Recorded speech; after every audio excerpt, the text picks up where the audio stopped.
नमस्कार, धनश्रीज किचनमध्ये आपलं खूप खूप स्वागत आहे.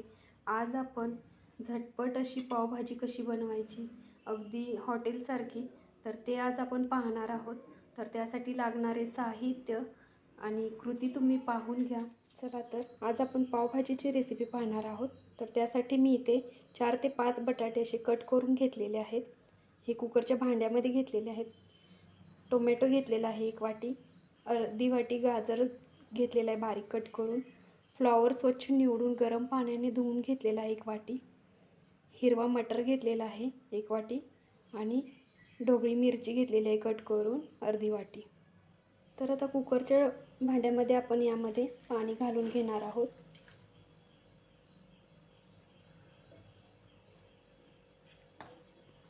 त्यानंतर दुसरं भांडं घेऊन यामध्ये आपण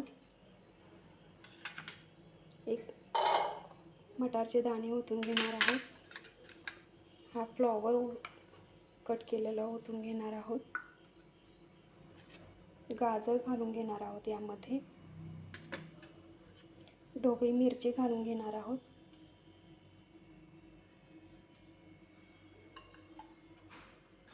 आणि टोमॅटो, तर यामधील थोडासा टोमॅटो आपण ठेवून देणार आहोत. तर हे सर्व भाज्या आपण आता कुकरमध्ये एक 3 ते 4 शिट्ट्या करून व्यवस्थित शिजवून घेणार आहोत.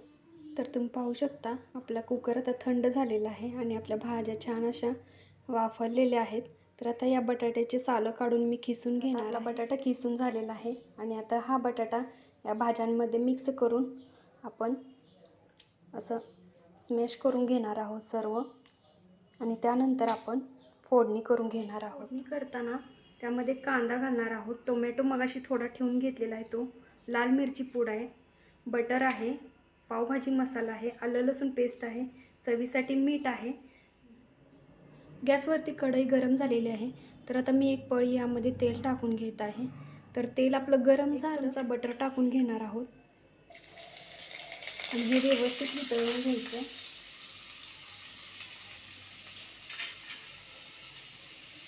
बटर टाकून झालं की आपण हा कांदा चिरून घेतलेला आहे तो यामध्ये टाकून घेणार आहोत आणि हलक्या हाताने आपल्याला हा फक्त मऊ करून घ्यायचा आहे. कांदा जास्त ब्राऊन करून घ्यायचा नाही. पावभाजीमध्ये नेहमी लक्षात ठेवायचं, कांदा आपल्याला ब्राऊन करून घ्यायचा नाही. तर कांदा आपला मऊ झालेला आहे. तर आता आपण मगाशी थोडे टोमॅटो ठेवून घेतलेले होते ते आता यामध्ये परतून घेणार आहोत. तर त्याचा आंबटपणा निघून जाईपर्यंत आपण हे परतून घ्यायचं आहे.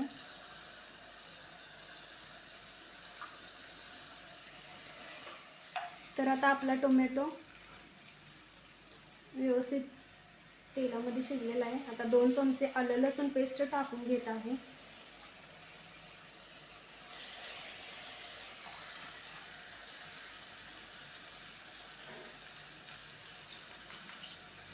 त्यानंतर लाल मिरची पावडर आपण टाकून घेणार आहोत 2 चमचे.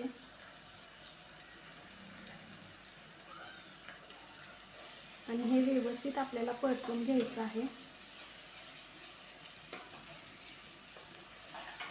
आणि यामध्ये आता आपण पावभाजी मसाला घालून घेत आहोत. हे 3 चमचे घालून घेतलेला आहे मी, तुम्ही पाहू शकता. आणि आता यामध्ये आपण चवीसाठी मीठ घालून घेणार आहोत.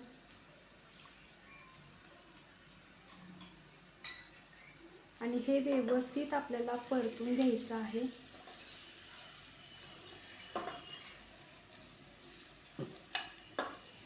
तर हे व्यवस्थित परतून झालं की आपण यामध्ये जी आपण भाज्या आपण वाफवून घेतलेल्या आहेत त्या आपण यामध्ये घालून घेणार आहोत.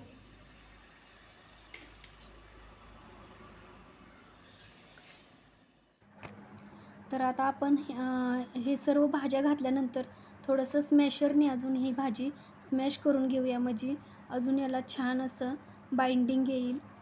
आणि जर पाणी याच्यामध्ये लागत असेल तरच तुम्ही घाला, नाहीतर पाणी नाही घातलं तरीही तरी इथे मी थोडंसं भाजीमध्ये पाणी घातलेलं आहे.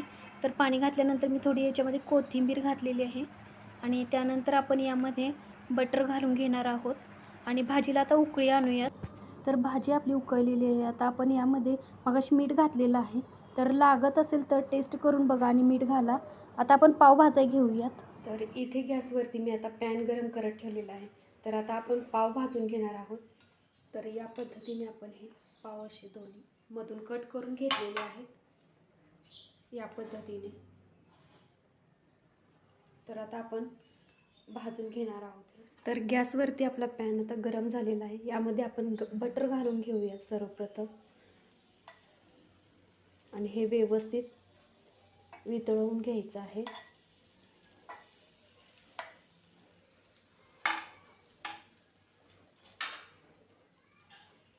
त्यानंतर या बटरवरती आपण थोडेसे पावभाजी मसाला घालून घ्यायचा आहे आणि थोडीशी कोथिंबीर घालून घ्यायची आहे आणि त्यानंतर आपण याच्यामध्ये हे पाव भाजून घेणार आहोत. तर इथे आपले पाव अगदी व्यवस्थित असे खरपूस भाजून झालेले. तर आता आपण हे सर्विंग प्लेटमध्ये काढून घेऊयात. तर खाण्यासाठी तयार आहे पावभाजी. तर तुम्हाला माझी ही रेसिपी कशी वाटली? जर तुम्हाला माझी रेसिपी आवडली असेल तर माझ्या चॅनेलला लाईक करा, शेअर करा, कमेंट करून कळवा आणि सबस्क्राईब करायला विसरू नका. धन्यवाद.